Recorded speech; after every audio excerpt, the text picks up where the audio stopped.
গাছটা বাবুঘাটের কাছে ছিল, যে ওখান থেকে একজন আইনে আমাদের দিয়েছে, আমরা খাইছি, যে তারপরে আরেকজন যাই মেলা করে নিয়ে আসছে, যে ওইগুলো খাই আমাদের বুঝি।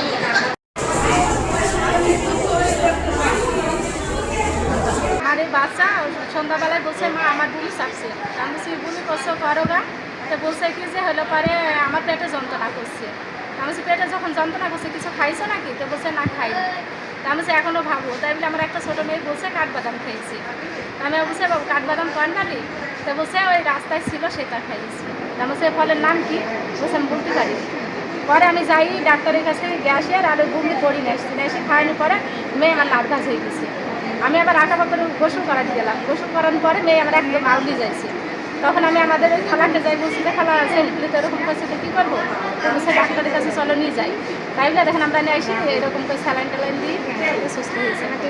আমি মনে করেন এক জায়গায় খেলতে মেম্বাররা বল দেবে, বল নেওয়ার খোঁজে গিয়েছিলাম। আসার সময় কানা বলছে আমার পোলো গয়া যে এটা ফল খায়, ফল কানা বাইর করলো, আমরা খালাম। এবং মনে বলছে কাঠ বানানোর মতো স্বাদ লাগছে, আমরা সবাই মিলে খাওয়ার পরে এদিকে গেলাম, খাট মনে করেন একটি পাইন নিলাম, সবাই জানিয়ে গেল, সবাই খাট সবাই সত্যি।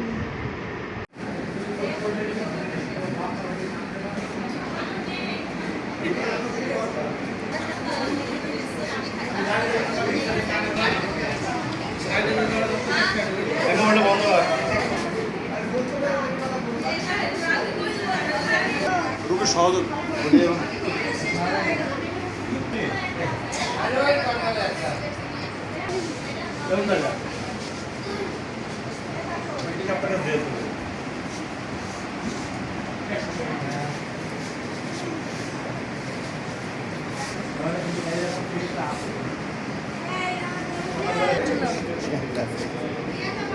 লোক থেকে শুনলাম তুই কিভাবে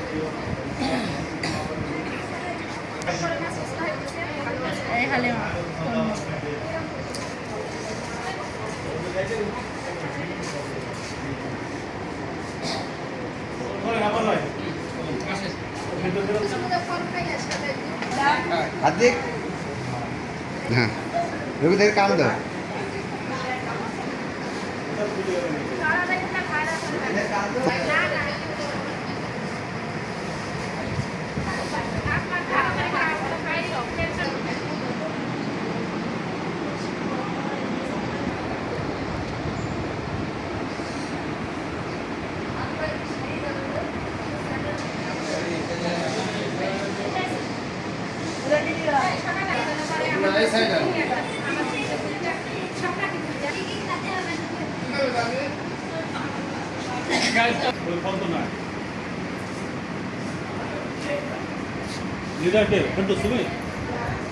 কে নিয়ে গেছে?